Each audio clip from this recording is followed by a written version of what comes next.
J. Mayo's a proud American. He loves America. He's reviewing all the movies that were made by Troma. Yes, he's freedom personified. And he's reviewing for the after movie diner. J. Mayo reviewing Troma on video.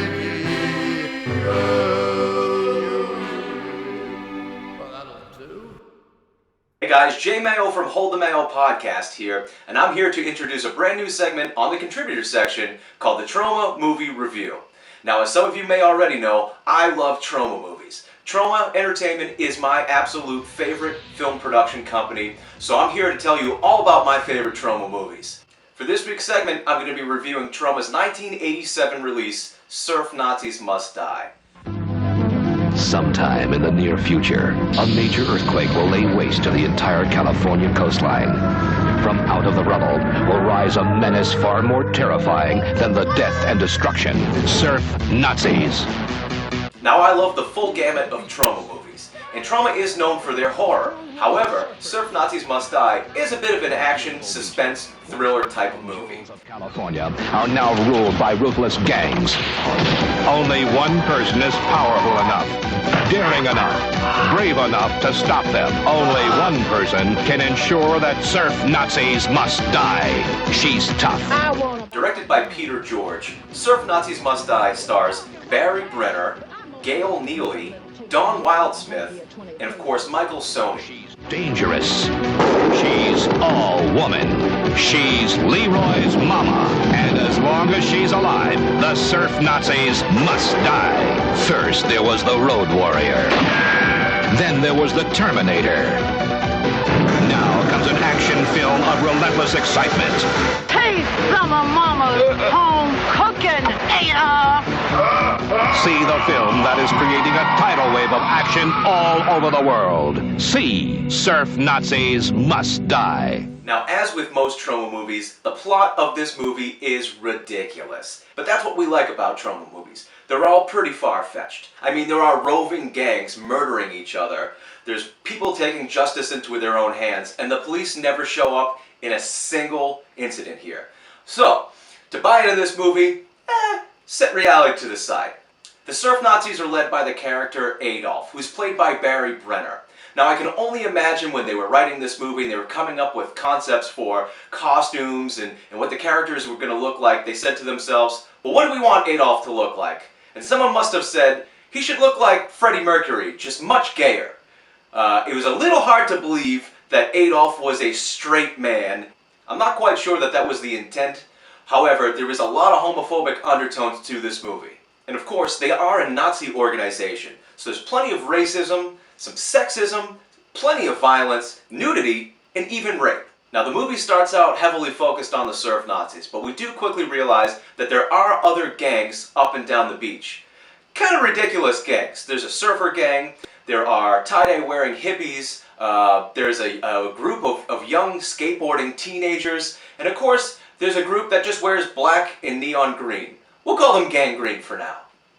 Now, the subplot of this movie is that there's an African-American gentleman that works for an oil company. Now, this oil company's oil dikes are right across the street from the beach where the Surf Nazis live and consider their turf. When this young man, Leroy Washington, is jogging down the beach, as a good Samaritan, he catches one of the Nazi youth and in an attempted purse snatching, gives the purse back to an old lady and subsequently murdered right there on the beach in front of everybody by the Surf Nazis. It's at this point that the movie goes from good to great, because not only are the other gangs upset with the Surf Nazis and they're taking over the beaches, now we've got Leroy's mother in on the plot. Mrs. Washington decides she's going to take the law into her own hands. She's going to get some street justice. Today's your lucky day, sucker! You and me are going trolling for some surfers.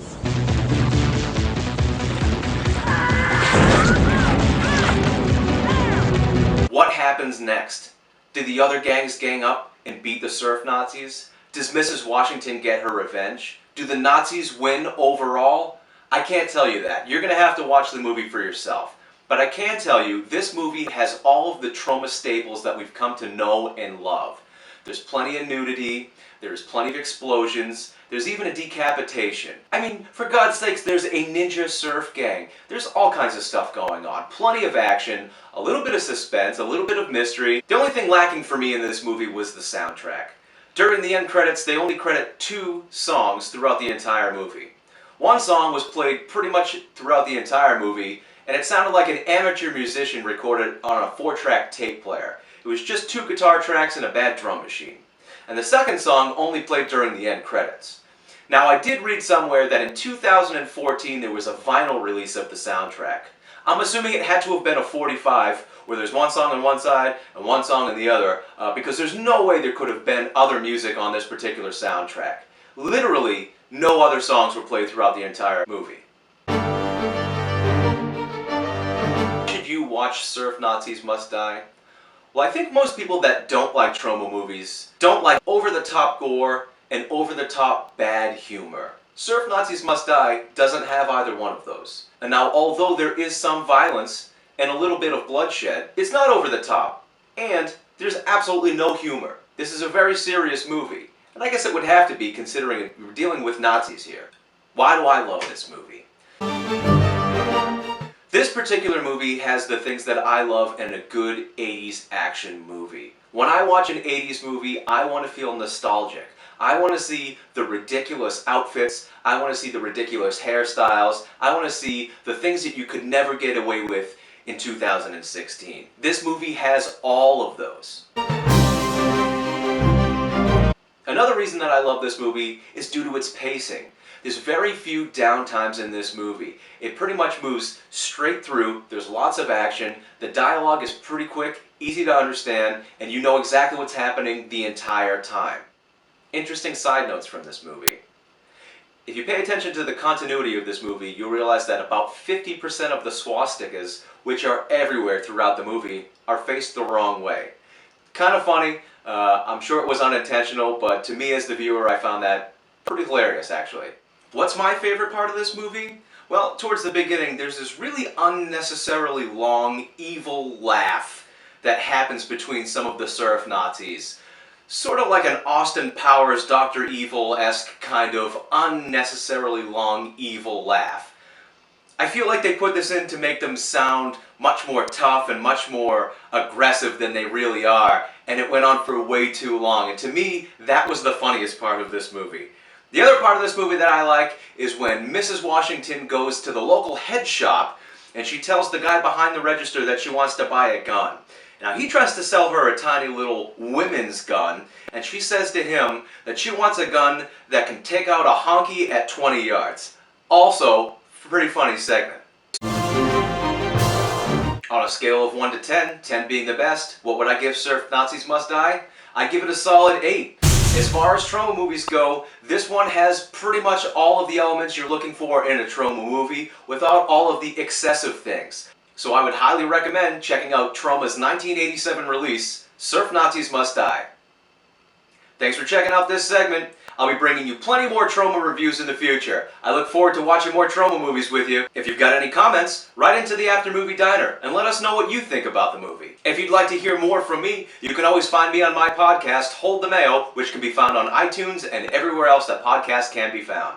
I want to send a big thank you to John Cross and everybody over at the After Movie Diner. The new website looks fantastic, and remember to subscribe to the After Movie Diner podcast on iTunes. I do it, you should do it too. So that's it for me. My name is Jay Mayo, and this is the Troma Movie Review.